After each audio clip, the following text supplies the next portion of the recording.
Mowump. I'm Alphazine, and this is Vertical Slice. For closure!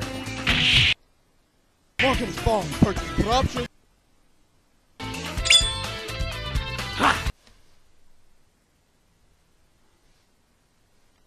Street Fighter 4's finally out.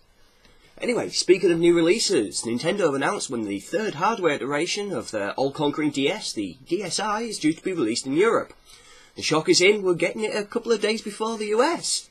3rd of April, folks. The price is also taking a bit of a bump upwards to £150.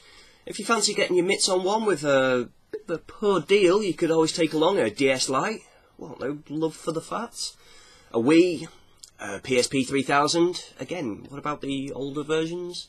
Or a 360 and trade it in again for a DSi for half price. Anyway, such bad financial dealings kind of reminds me of something.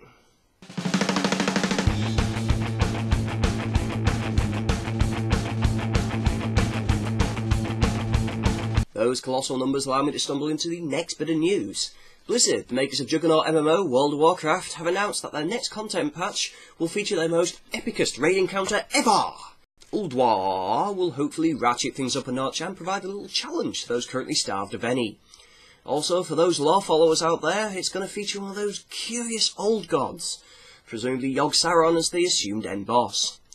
I just wonder how long it's going to be before they've killed all the bad guys, but then the lore of Warcraft is a bit like sci-fi in that nobody ever truly dies. A little bit like, we're not dead yet! MMO Age of Conan has been given a content boost in its most recent patch as well. 4 new dungeons, revamped PvP, usual class tweaks, and the critical addition of some new emotes such as Adjust, Cough, Fart,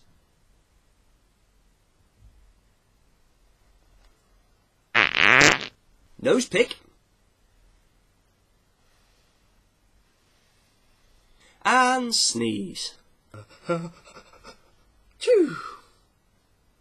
If that doesn't pep it up, maybe you could do with an energy drink instead. Bonk, bonk. The energy drink for people who need gratuitous amounts of sugar. Woohoo! Bonk energy drink comes in Atomic Punch, made with isotopes. Real isotopes. It's like a nuclear explosion in a can. It's a nuclear explosion in a can. A nuclear explode can. Woohoo! Or maybe we should just play NASA the MMO instead. Scheduled for a 2010 release with a demo due at the end of this one, is built as a futuristic edutainment game. Ugh. And is based on the Unreal Engine 3. Astronaut, Moon, Mars and Beyond will let you experience just what it's like being an astronaut without the risky business of getting off the ground. Its ultimate purpose, though, is to get kids interested in maths, science and engineering by engaging them on their level. I just wonder if they'll implement raiding alien worlds. From the Imperial to Independence. The re-emergence of the indie games developer, not seen in any great number since the early 90s, has been touted as the saviour of the games industry from the creativity-bereft, shades of grey and brown rut that it's currently wallowing in. The combination of increasing ease of entry for the development of games, a fresh new generation of students coming out of new games development courses, the setting up of channels to connect studios with potential members of staff, such as GameIndustry.biz's new site, and alternative distribution channels opening up is leading many to believe we could be entering a fresh new golden age. I just hope they can clear up Sonic's useless sequel syndrome while they're at it. Keeping with indie, I'm sure some of you remember AudioSurf. Well, the guys at Thinking Studios have taken the concept of using music to control the pace of a game and fused it with something a little different.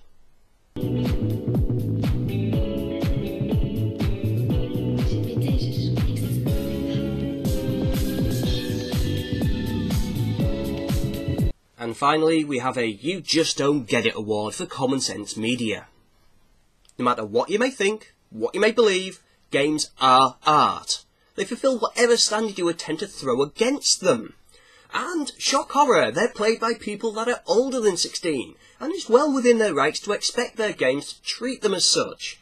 Games have the potential to explore more aspects of the human condition than any other medium. They even have the capacity to explore things outside of the human condition.